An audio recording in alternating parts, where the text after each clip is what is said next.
नमस्कार, स्वागत है आप सभी का मौसम तक चैनल पर। ये है अगले 3 दिनों के मौसम पूर्वानुमान का बुलेटिन। मैं हूं देवेंद्र त्रिपाठी। 1, 2 और 3 जनवरी को 2025 में शुरुआती 3 दिनों में किस तरह का मौसम समग्र भारत में रहेगा, कश्मीर से कन्याकुमारी और गुजरात से अरुणाचल तक, इसकी बात करेंगे। दोस्तों, अगर पोस्ट मॉनसून सीजन का एनालिसिस करें, डेटा देखें, तो लंबे समय तक भारत के कई राज्य ऐसे रहे जहां पर बरसात में बहुत कमी रही और इसकी शिकायत आप सभी के कमेंट्स में मैं लगातार देख रहा था। हालांकि ये चीज़ें हम सभी के किसी के हाथ में नहीं है, लेकिन ये प्राकृतिक जो परिवर्तन हो रहा है ये कहीं ना कहीं सीधे तौर पर किसान भाइयों को प्रभावित कर रहा है। राजस्थान की बात करूं या उत्तर प्रदेश और बिहार की या पंजाब हरियाणा की या मध्य प्रदेश और गुजरात की, ज़्यादातर राज्य जैसे हैं, महाराष्ट्र में भी, छत्तीसगढ़ उड़ीसा में भी, जहां पर बरसात मानसून के अलावा भी बाकी सीजन्स में, मानसून से पहले, मानसून के बाद, विंटर जो रेन शुरू हो रही है अब जनवरी और फरवरी में, इस दौरान भी पूरे भारत में खेती पर मानसून की बारिश का जो है प्रभाव कहीं ना कहीं रहता है, पॉजिटिव और नेगेटिव। आंकड़े कमजोर रहे और बरसात में कमी रही, नुकसान किसान भाइयों को उठाना पड़ा, खेती को नुकसान हुआ। क्योंकि अगर समय पर जिस समय धूप की ज़रूरत है फसलों को, जिस समय बरसात की ज़रूरत है और जिस समय तापमान में गिरावट की ज़रूरत है, यानी कम तापमान से फसलों को फ़ायदा होने की स्थिति होती है, अगर उसी के अनुरूप मौसम रहेगा तो फसलें अच्छी तरह से विकास कर पाएंगी और दाने उसमें, अनाज, चाहे अगर हम फूड ग्रेन की बात कर रहे हैं या फलों की बात कर रहे हैं या सब्जियों की बात कर रहे हैं, दलहनी या तिलहनी फसलों की बात करें, तो सभी फसलों में दाने अच्छे से भर पाएंगे और उसका परिणाम उत्पादकता, जो प्रति हेक्टेयर, प्रति एकड़ अगर हम बात करते हैं कितनी पैदावार हुई, तो उस पर असर पड़ता है।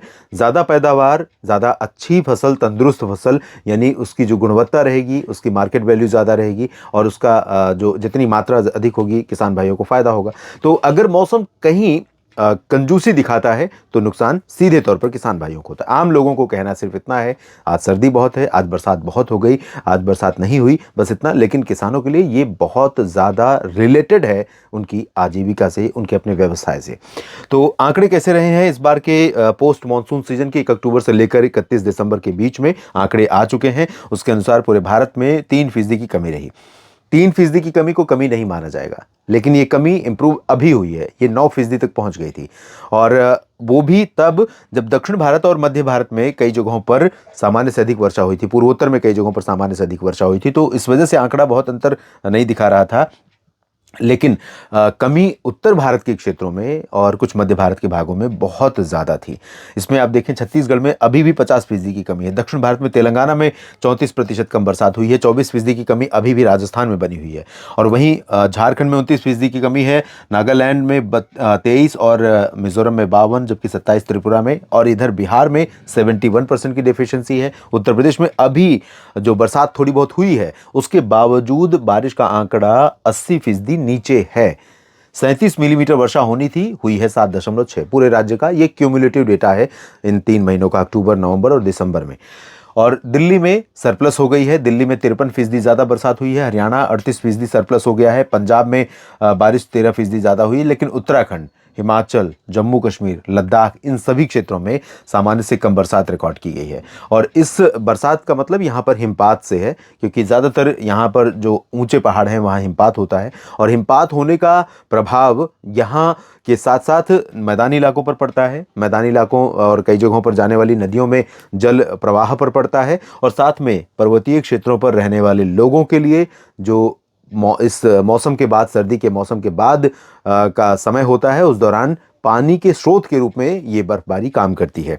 तो अभी इसमें कमी रही है। और अब बात करते हैं मौसमी स्थितियों की, तो थोड़ा सा परिवर्तन उत्तर भारत के पहाड़ों पर फिर से डब्ल्यूडी आ रहा है और डब्ल्यूडी के प्रभाव से गिलगित बाल्टिस्तान, मुजफ्फराबाद में अगले 3-4 दिन, 5 दिन, वैसे 4 को भी एक नया डब्ल्यूडी आएगा। तो कंटिन्यूसली अगर मैं कहूँ अब से लेकर 7-8 जनवरी के बीच में बरसात या हिमपात होने की संभावना पहाड़ों पर रहेगी, ऑन एंड ऑफ, यानी कभी हो रही, कभी बंद है और कभी ज़्यादा तो कभी बहुत कम है। तो इसमें कोई अतिशयोक्ति नहीं, ये स्थितियां बनी रहेंगी गिलगित बाल्टिस्तान मुजफ्फराबाद में और लद्दाख में भी। जम्मू कश्मीर हिमाचल के भी उत्तरी इलाकों में कई जगहों पर वर्षा और हिमपात होने की संभावना दिखाई पड़ रही है। उत्तराखंड में अभी फिलहाल आज के लिए चांसेस नहीं है।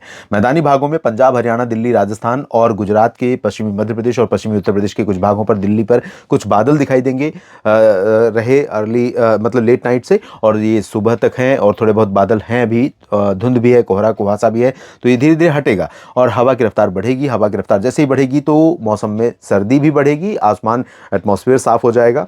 सर्दी बढ़ने का अर्थ यह है कि देखिए, रात में ज़्यादातर लोग प्रायः घरों में होते हैं, तो रात की सर्दी टेम्परेचर भले 4-5 डिग्री पहुंच जाए, वो ज़्यादा इम्पैक्ट नहीं डालता। लेकिन अगर दिन में जहां पर न्यूनतम तापमान औसत 22 डिग्री सेल्सियस है, अगर वहां 16 डिग्री पहुंच जाए, 6 डिग्री का अंतर आ जाए, तो लोगों की हालत ख़राब हो जाती है, क्योंकि आप दिन में काम कर रहे होते हैं या कहीं आ और जा रहे होते हैं, तो उस सर्दी का असर सीधे तौर पर पड़ता है। तो यहाँ पर हरियाणा और दिल्ली, उत्तर प्रदेश, बिहार, झारखंड, पश्चिम बंगाल, ओडिशा, छत्तीसगढ़, मध्य प्रदेश के पूर्वी रीजन पर हवा की रफ्तार बढ़ने वाली है। कोहरा तो रहेगा सभी जगहों पर, लेकिन हवा की रफ्तार जैसे बढ़ेगी कोहरा छटेगा और आसमान साफ होने लगेगा। पूर्वोत्तर में फिलहाल कोई ज़्यादा मेजर परिवर्तन नहीं है, मध्य भारत के भागों में भी कोई ज़्यादा चेंज नहीं है।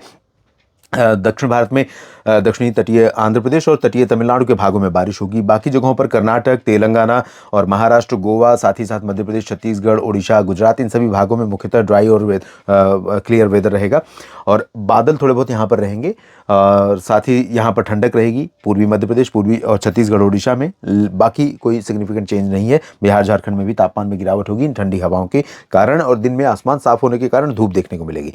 ये रही आज की स्थिति। और 2 जनवरी की स्थिति देख लेते हैं। 2 जनवरी को भी लगभग उसी तरह की परिस्थितियां दिखाई पड़ रही हैं। दक्षिण भारत के तटों पर, तब खासतौर पर आंध्र प्रदेश और तमिलनाडु के तटों पर थोड़ी बहुत बरसात होगी, और इसके अलावा यहाँ पर कर्नाटक और केरल तथा गोवा, महाराष्ट्र, उड़ीसा, छत्तीसगढ़, झारखंड, बिहार, पश्चिम बंगाल से लेकर पूर्वोत्तर राज्य और उत्तर भारत के मैदानी इलाके, साथ ही साथ गुजरात, इन सभी भागों में ड्राई वेदर रहेगा। पहाड़ों पर आज की तरह ही कल भी चांसेस रहेंगे। कल थोड़ी सी इंटेंसिटी बढ़ सकती है गिलगित बाल्टिस्तान मुजफ्फराबाद में और जम्मू कश्मीर के हायर रीचेस पर heavy moderate to heavy snowfall कहीं कहीं पर हो सकता है। निचले इलाकों में बहुत ज़्यादा हैवी चांस नहीं है, लेकिन लाइट स्नोफॉल की संभावना, शैलो स्नोफॉल की संभावना यहाँ पर बनी हुई है। उत्तराखंड में भी कुछ बादल पहुंचेंगे हायर रीचेस पर, और मैदानी भागों में पंजाब से लेकर गुजरात और राजस्थान तथा दिल्ली और पश्चिमी उत्तर प्रदेश और दक्षिणी उत्तर प्रदेश, साथ ही साथ उत्तरी मध्य प्रदेश का जो ये रीजन है, इन भागों में धुंधला मौसम रहेगा। धुंधला इसलिए रहेगा क्योंकि उत्तर की जो शुष्क हवाएं आ रही है उसमें थोड़ी सी नमी अब यहाँ पर ऐड होगी, वो अरब सागर से होकर आएगी, तो इसके कारण यहाँ पर थोड़ा धुंधला मौसम रहेगा और दिन में धूप का असर कम रहेगा। तीसरे दिन की बात करें 3 जनवरी की, तो यहाँ पर 3 जनवरी को भी पहाड़ों पर बर्फबारी और बारिश की संभावना रहेगी, और 4 जनवरी को एक नया WD पहुंचेगा तो और बढ़ सकती है।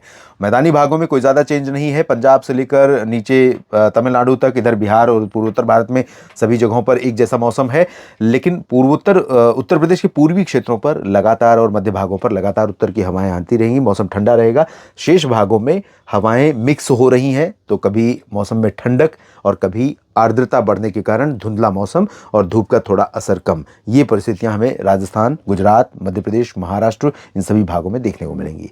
इस बुलेटिन में भी इतना ही। बने रहिएगा लगातार मेरे साथ मौसम तक चैनल और न्यूज़ मीडिया मंच, यूट्यूब और फेसबुक पेज मौसम तक पर। जानकारियां अगर आपको काम की लगती हैं तो वीडियो को शेयर और लाइक करिए, और इस चैनल को अगर आपने सब्सक्राइब नहीं किया तो ज़रूर कर लीजिए। साथ ही साथ बेल आइकन पर क्लिक करिए ताकि हर वीडियो का नोटिफिकेशन आपके फ़ोन पर खुद ब खुद पहुँच जाए और आपको ढूंढना न पड़े। और मौसम तक पर भी आप मुझे फॉलो कर सकते हैं। धन्यवाद।